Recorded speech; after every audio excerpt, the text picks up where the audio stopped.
આજે સવારે જ સરકાર તરફથી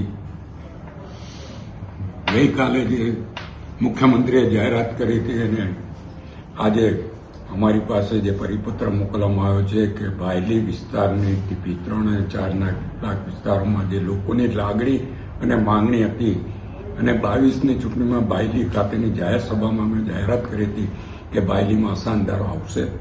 આજે સરકારે અસાનદારોને મંજૂરી આપી છે.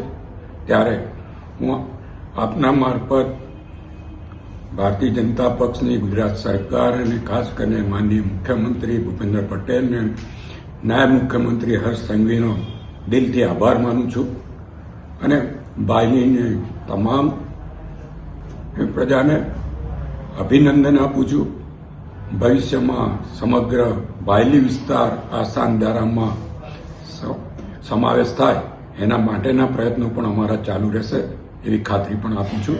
આજના દિવસે ફરીવાર હનુમાન જન્મોત્સવની તમામને શુભેચ્છા, અભિનંદન. જય શ્રી રામ.